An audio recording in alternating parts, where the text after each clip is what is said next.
Pendant qu'ils font 7 fois le tour de la Kaaba, les pèlerins peuvent essayer d'embrasser la météorite. Mais la foule est tellement dense, surtout de nos jours, que c'est impossible.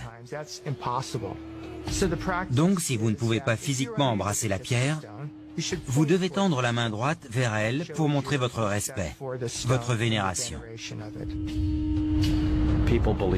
Les gens croient bien sûr qu'il s'agit d'une météorite tombée du paradis qui a pu être sauvegardée. Ce ne sont plus que des petits fragments, car elle s'est cassée, mais ils l'ont préservée en la maintenant dans un cadre en argent. C'est un magnifique artefact. Cette pierre noire serait-elle réellement une météorite comme le pensent nombre d'érudits et de scientifiques? Et si oui, que peut-elle nous dire des origines historiques et peut-être métaphysiques de la foi islamique? C'est plutôt étrange de voir tous les musulmans prier en direction de la Mecque et de cette pierre noire.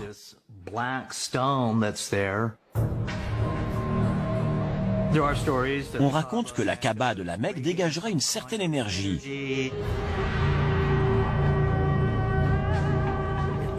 qu'elle stimulerait les gens, développant leur spiritualité et améliorant leur santé.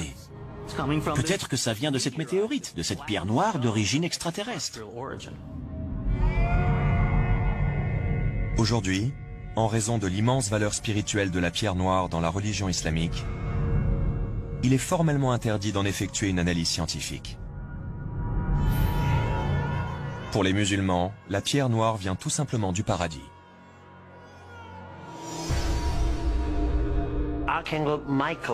L'archange Gabriel est descendu du ciel pour transmettre un message écrit à Abraham.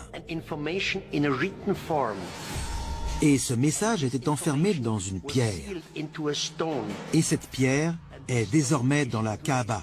On dit que c'est une pierre du paradis.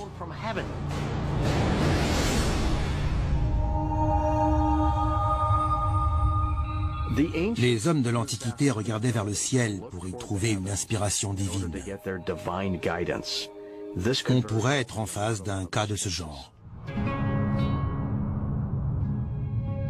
Les recherches montrent que la Kaaba est dans l'alignement exact de l'étoile Canopus, des cycles de la Lune et des solstices d'hiver et d'été.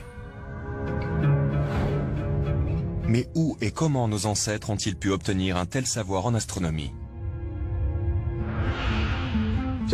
De la même manière que les planètes tournent autour du Soleil, les marches en cercle autour de la Kaaba sont une référence symbolique aux alignements des astres de l'époque. L'alignement planétaire de la Kaaba pourrait-il suggérer que les musulmans de l'Antiquité avaient un savoir secret? Leur vénération pour la pierre noire ne serait-elle pas une commémoration d'une ancienne rencontre avec des extraterrestres? Pour les théoriciens des anciens astronautes, la réponse à ces questions ne fait aucun doute. C'est forcément oui.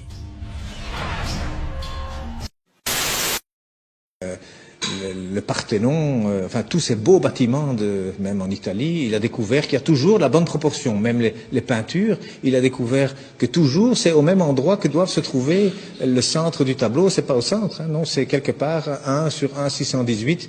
Donc il y a des proportions. Eh bien aujourd'hui on retrouve, la Mecque se retrouve sur la terre aujourd'hui. Hein, lorsque vous avez 1 et 1,618, eh bien cette ligne, elle passe à travers la Mecque, à travers la Kaaba au mètre près. Et la distance entre la Kaaba et le pôle Nord fait 1, et entre la Kaaba et le pôle Sud fait 1,618. Ça veut dire qu'Abraham, il a abandonné sa femme, enfin sa servante Hajar, avec son fils Ismaël. Elle a dit, pourquoi ici? Dieu m'a dit ici. Donc il semble qu'aujourd'hui, c'est par rapport en tout cas, et c'est même lié au village de Greenwich, qui a servi à dessiner la carte de cette terre, hein, parce que le milieu c'est Greenwich. Eh bien, c'est considéré là comme le centre de beauté que tous les peintres utilisent aussi. D'ailleurs, depuis Leonardo da Vinci, il a dessiné des tas de choses. Vous savez, le corps, 1,618, le nombril, il est à 1 mètre du sol, la taille idéale c'est 1,618 m. Donc il y a plein de choses. Les dents même, la dent du milieu elle fait 1,618 m, à côté elle fait 1, la bouche elle fait 1,618 m, le nez il doit faire 1. Et il y a des chirurgiens esthétiques aujourd'hui qui utilisent ces mathématiques pour corriger les visages.